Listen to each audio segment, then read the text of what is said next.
Sean bienvenidas y bienvenidos a una clase más de Ciencias Naturales de quinto grado de educación primaria. ¡Uy, qué emoción! Hola a todos y yo estoy muy contenta de encontrarnos aquí para seguir aprendiendo más acerca de la gran biodiversidad de nuestro país, que eso es realmente sorprendente. Claro, el día de hoy aprenderemos más acerca de los ecosistemas y daremos un clavado a investigar los ecosistemas acuáticos que existen en nuestro país. Pero antes de comenzar nuestra clase, les quiero preguntar, ¿recuerdan lo que vimos la clase pasada? Claro, maestra. Recuerdo que se conocieron más de cerca las características de algunos ecosistemas terrestres, entre ellas las plantas y animales que los habitan. Correcto. ¿Cuáles puedes mencionar? Recuerdo que se habló de los bosques templados, el matorral o desierto y el bosque tropical o selva húmeda. Muy bien. Fíjate, vamos a ir mencionando algunos nombres de plantas y animales que se encuentran en estos ecosistemas y mientras tú mencionas el nombre de cada uno, yo iré dando datos interesantes a cada tipo de ser vivo que menciones. ¿Te parece? Me parece muy bien. En los bosques de pino-encino y los de coníferas hay, como su nombre lo indica, pinos. Así es. Como ya lo habíamos mencionado con anterioridad, los bosques templados abarcan el 16% del territorio mexicano. Un dato interesante de los pinos es que existen varias especies de pinos como son el ocote blanco, el ocote pardo, el ocote chino, pino, cedrón, acahuite, pino chimonque, el ortiguillo, el pino chino, el pino lacio, ocote colorado y pinabetes. ¿Qué te parece? Uy, pues muy interesante. Otro tipo de árbol que se encuentra en este ecosistema es el encino. ¿Sabías que este tipo de árboles pueden llegar a vivir de 150 a 200 años? Aunque hay reportes de que hay ejemplares históricos que sobrepasan los 1500 años. ¿1500? Así es. El fruto de los encinos son las bellotas que sirven como alimento para algunos animales. Sí, maestra, como las ardillas. ¡Qué bonito! El abeto es otro árbol que habita aquí. Su nombre en náhuatl es acoyatl. Son árboles que están siempre verdes y llegan a alcanzar hasta 60 metros de altura y un diámetro de hasta 1,5 metros. ¿Sabías esto? No, maestra, esto sí me da mucha impresión. ¡Qué árboles tan grandes! Pero ¿qué le parece si continuamos con el oyamel? Perfecto. Fíjate que el oyamel es un árbol endémico de nuestro país, ya que solo nace en los estados de Chiapas, Guerrero, Oaxaca y Veracruz. Eso sí es interesante. Y ahora me gustaría saber más de algunos animales. ¿Qué me puede platicar, maestra, del gato montés? Uy, el gato montés. Es también conocido como lince y mide aproximadamente el doble de un gato doméstico. Se caracteriza por su pelaje erizado que sobresale de las puntas de sus orejas y por su gran habilidad para saltar. Salta hasta 3 metros de largo, ¿cómo ves? ¡Guau! No, pues es que sí, es un animalito muy hábil. Otro animalito que vive en este tipo de ecosistemas es el venado cola blanca. De este animalito te platico que existen 38 subespecies de este mamífero, originario de América. 14 de esas especies habitan en tierras de nuestro país y 8 de ellas son endémicas de México. Maestra, qué interesante. Aprenderé mucho en esta clase y estoy segura que las niñas y los niños en casa también. ¿Del zorro gris tiene algún dato interesante? Claro. De este ser vivo te cuento que pueden vivir unos 8 años aproximadamente. Cazan pequeños animales como pájaros, ardillas y ratones, también lagartijas, entre otros pequeños animales. Uy, hay un animalito que me gusta mucho, es un ave y cuando era pequeña me daba curiosidad. ¿Su nombre? Adivine cuál es. ¿El pájaro carpintero? Ese, maestra, Ay, me sí, encanta. Yo también las veía. Te platico que el pájaro carpintero golpea la madera con su pico entre 15 y 16 veces por segundo y lo hace unas 12,000 veces al día, ¿te imaginas? El 70% de los huecos que hacen en los árboles, otros animales los ocupan para hacer sus nidos. También ayudan a controlar las plagas y son dispersores de semillas. ¡Ay, qué bonito! Ahora me gusta más por la labor que hacen a favor de la naturaleza. Pero, maestra, ¿qué le parece si me cuenta más y me platica de la mariposa monarca? Eso igual me interesa mucho. Claro, la mariposa monarca realiza un recorrido de entre 2.000 y 4.500 kilómetros de ida y otros de vuelta, desde los bosques de Canadá y Estados Unidos a México, en busca de las montañas de Michoacán y el Estado de México. La Reserva de la Biosfera de la Mariposa Monarca fue declarada Patrimonio de la Humanidad por la UNESCO en el año 2008. ¡Wow! ¡Qué bello que tengamos la oportunidad de albergar este hermoso insecto! Vamos ahora a continuar con otra especie del ecosistema del desierto matorral. Como ya habíamos mencionado con anterioridad, los desiertos o matorrales abarcan el 30% del territorio mexicano. Te contaré acerca de los cardones, que es una especie de planta que habita en este ecosistema. Hay una especie de cardones que se llama cardón gigante. Es la cactácea más grande del mundo. Puede llegar a medir 20 metros y pesar entre 10 y 25 toneladas. Pueden encontrarse en las zonas áridas de Baja California Sur. No, de verdad, eso está impresionante. Bueno, la naturaleza es impresionante. ¿Y sobre los magueyes? Maestra, ¿qué puede platicarme? Los magueyes es una planta originaria de nuestro país y de ella se obtienen productos como forrajes textiles. También de esos forrajes sacan unas pencas que se obtiene un pequeño papel delgado pero muy resistente y se utiliza para preparar los deliciosos michotes. ¡Uy, qué rico! ¡Qué rico! En nuestro país hay más de 100 variedades de este género con sus especies y subespecies. ¡Uy, sí! De verdad que me encantan los michotes. Hay otro tipo de planta característica de este ecosistema, se llama biznaga. Maestra, y tiene muchas espinas. Así es, a nivel mundial existen más de 1.400 especies de cactáceas y nuestro país tiene 669, de las cuales 518 son endémicas. Esto coloca a México en el primer lugar con estas especies de cactáceas. La biznaga es una especie que se encuentra en peligro de extinción, por lo que su cuidado y protección son una prioridad. Claro que sí, maestra. Debemos cuidarlas. La siguiente es una planta de la que ya habíamos platicado en clases anteriores, el nopal. Uy, también me gustan los nopales. Hay muchos platillos que se preparan con este alimento.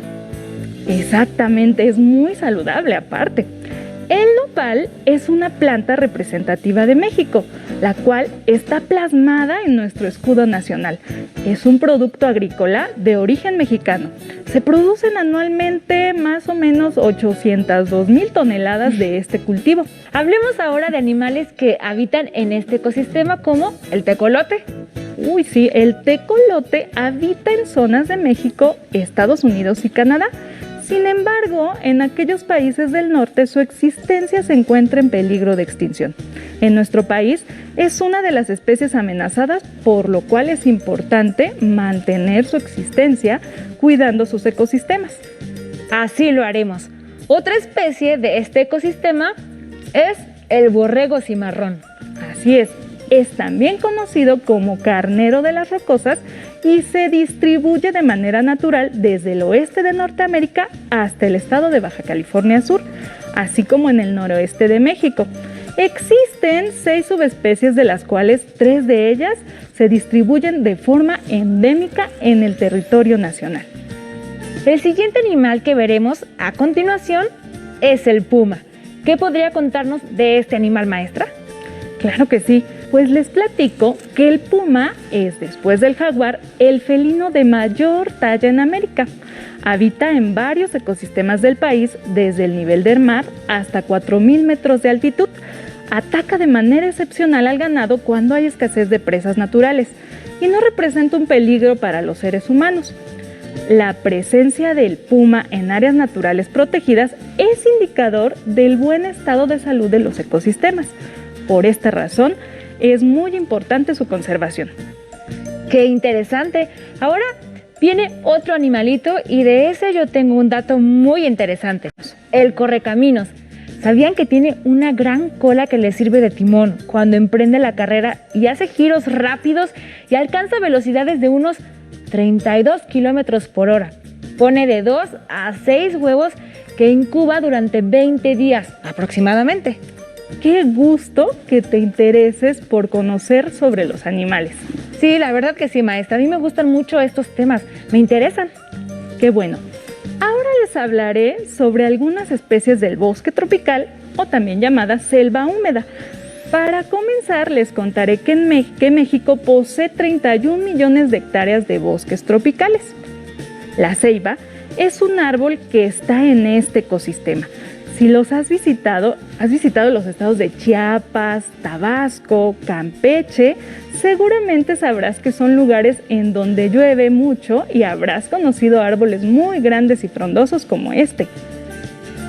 Sí, la verdad es que a mí me encanta visitar estos estados. Ojalá que pronto podamos volver a hacerlo. Mientras tanto, pues todavía hay que cuidarnos mucho, ¿eh? Claro que sí. Ahora es momento de cuidarnos. Es bueno que podamos conocer estas especies por medio de fotografías, videos, libros y otros recursos que nos brindan la posibilidad. La siguiente especie son las plantas trepadoras, también conocidas como bejucos, y habitan en los estados también de Campeche, Chiapas, Quintana Roo, Tamaulipas, Veracruz y Oaxaca.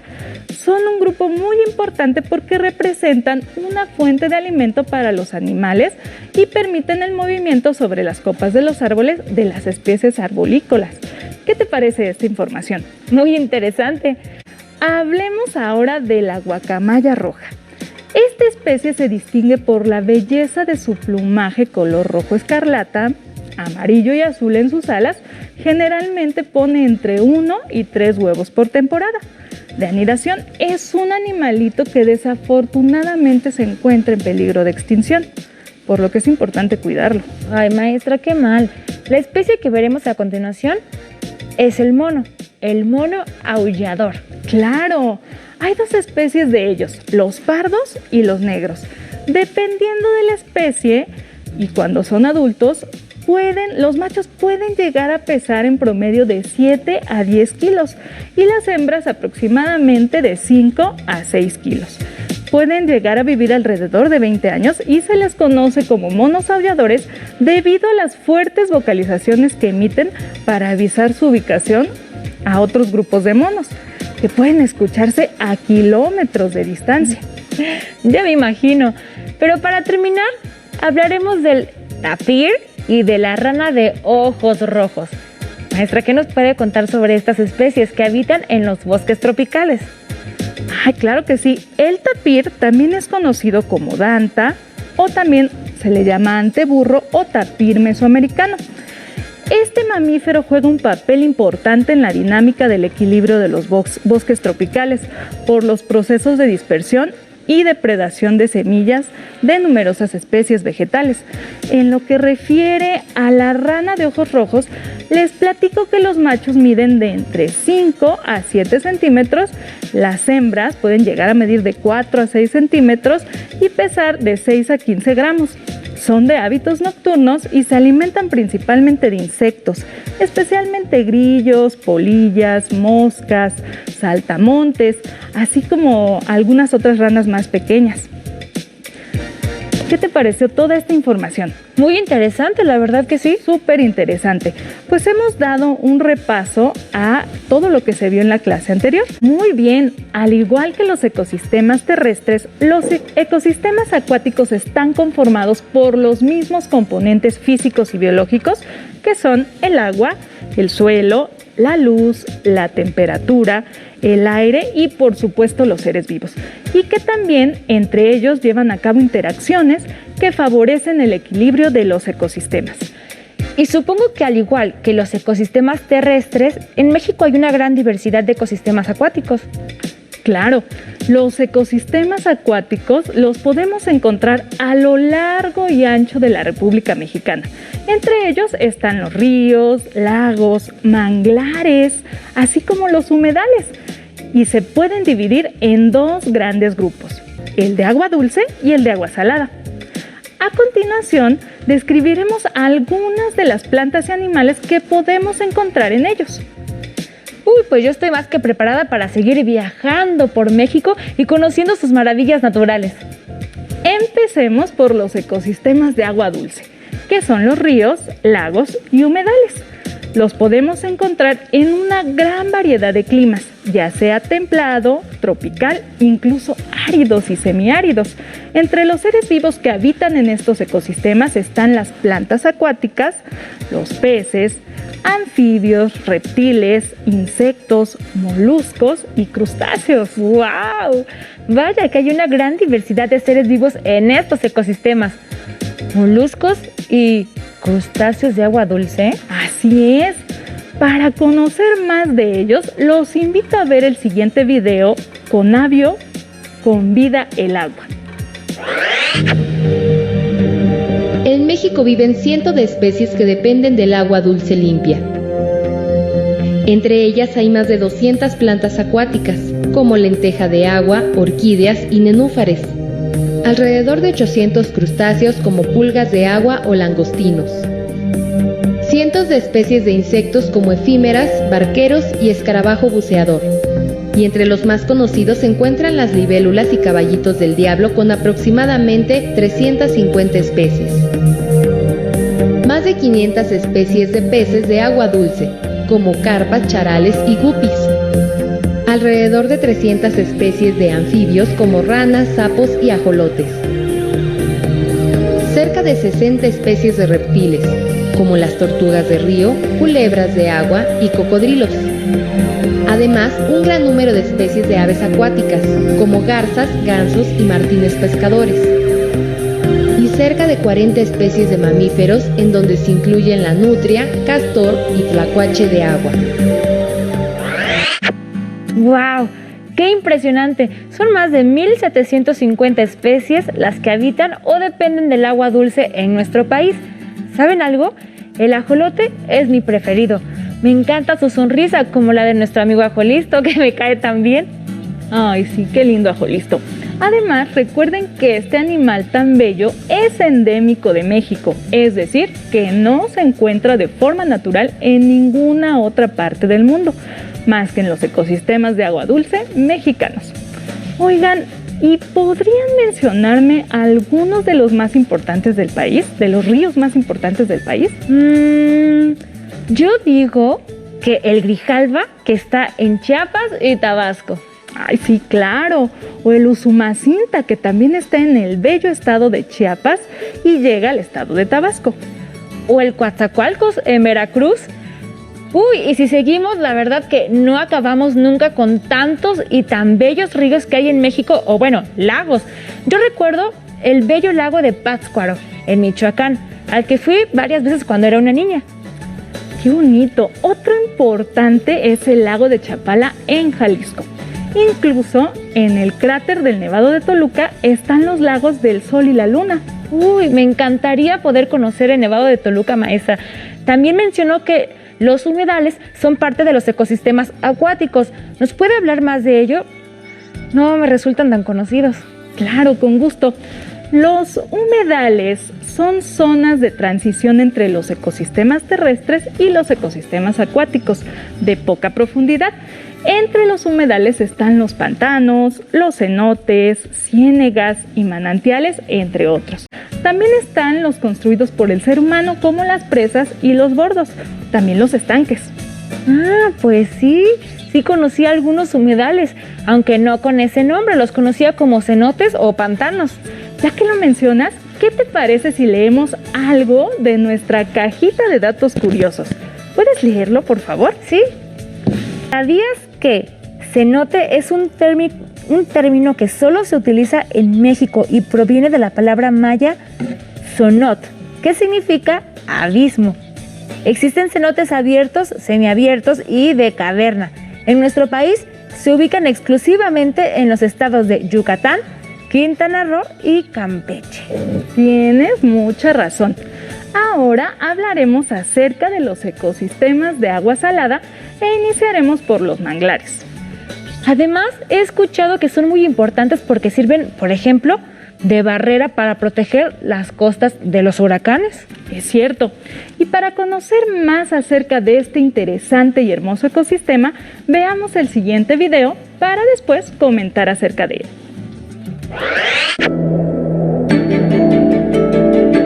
De las costas a los paladares. Los manglares.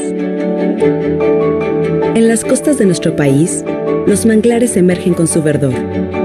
Son la línea boscosa que subraya la orilla de desembocaduras de ríos y de lagunas costeras. Estos bosques nacen dividiendo al mar de la tierra firme. Son los únicos bosques que viven sobre el suelo inundable y que toleran altas concentraciones de sal del mar. También están expuestos al agua dulce de los ríos o bien a una mezcla de ambas. En los manglares, sus singulares árboles retorcidos o con grandes zancos miden de 1 a 30 metros de altura. Las principales especies en México son el mangle rojo, el blanco, el negro y el botoncillo. Nuestro país ocupa el cuarto lugar de 125 naciones que poseen este bosque, y en nuestro territorio representan el 0.4% de la superficie. Este ecosistema es muy importante, ya que funciona como una incubadora. Es el sitio ideal para el desove y crianza de peces y camarones. En su espeso follaje se refugian diversas especies de aves marinas, gavilanes y pericos. Entre sus raíces refugio nadan las tortugas marinas y en sus aguas se desplaza el poderoso cocodrilo de río. Son los únicos bosques del mundo que conforman un muro natural que hace frente a los veloces vientos marinos del trópico, cuando llegan como tormentas, huracanes o ciclones. A pesar de que este ecosistema está protegido por leyes nacionales e internacionales, sus principales amenazas son las actividades humanas, como la instalación de grandes granjas o estanques camaroneros y la creación de desarrollos turísticos, así como la tala para la obtención de leña. Los manglares son de gran relevancia para una amplia variedad de organismos marinos de importancia comercial, ya que aquí pasan etapas importantes de su ciclo de vida. Los manglares generan oxígeno, amortiguan contra la fuerza de los temporales tropicales y de ellos obtenemos una gran diversidad de alimentos. Cuando disfrutes de un rico cóctel de camarón o un delicioso caldo de pescado, recuerda que proviene de los manglares. ¿Y bien? ¿Qué te parecieron los manglares? No me imaginaba lo importante que son los manglares para la vida de distintas especies de animales como los cocodrilos, tortugas, aves marinas, gavilanes, iguanas, peces y camarones, por supuesto. Me da gusto ver que no terminan de sorprenderse con la riqueza natural de nuestro país. Pero sigamos nuestro viaje por las costas mexicanas. Hablaremos de un ecosistema relacionado muy de cerca con los manglares. Se trata de los arrecifes, otro ecosistema con el que nosotros los mexicanos tenemos la fortuna de contar. ¡Guau! ¡Qué belleza! Y además, qué belleza de colores y de formas. Definitivamente los arrecifes son todo un espectáculo visual. Y cuán ricos son en las especies que los habitan. No pensé que fueran tantos kilómetros de arrecifes. Tienes razón. Su papel en la dinámica ecológica es fundamental. Además de que, como lo mencionaron en el video, junto con los manglares, son una barrera protectora contra los huracanes que se presentan en las costas de México en ciertas épocas del año y que, de no existir estas protecciones, las consecuencias serían catastróficas. Por todas estas razones, es prioritario mantenerlos a salvo. Todos debemos participar en cuidar nuestros ecosistemas. Y precisamente por la relevancia que tienen los arrecifes coralinos, se han creado arrecifes artificiales formados con barcos hundidos, con bloques enormes de rocas y de cemento. Tienen la finalidad de favorecer el desarrollo de especies, ya que funcionan como refugio y sirven de sustrato para muchos invertebrados y vertebrados, incluso para los mismos corales. Este tipo de arrecifes artificiales se ubican en el Golfo de California, en Guerrero, Campeche, Yucatán y Quintana Roo. Si nos lo proponemos, ¿podemos ayudar al mantenimiento de los ecosistemas? Entre los principales ecosistemas de arrecifes de nuestro país están, en el Golfo de México encontramos el área de protección de flora y fauna. También tenemos el sistema arrecifal Lobos-Tuxpan. Tenemos también el Parque Nacional Sistema Arrecifal Veracruzano. Encontramos también el Banco de Campeche, el Parque Nacional Arrecife Alacranes en Yucatán. Mientras que en el Caribe tenemos el Parque Nacional Arrecife del Puerto Morelos. También tenemos el Sistema Arrecifal Mesoamericano, el Parque Nacional Arrecifes de Cozumel, la Reserva de la Biosfera Banco Chinchorro, el Parque Nacional Arrecifes de Xcalac, la Reserva de la Biosfera Arrecifes de Xiancán. Y por otro lado, en el Pacífico son relativamente pequeños y se encuentran geográficamente aislados entre sí. Y es así como llegamos al final de la clase. Gracias, maestra.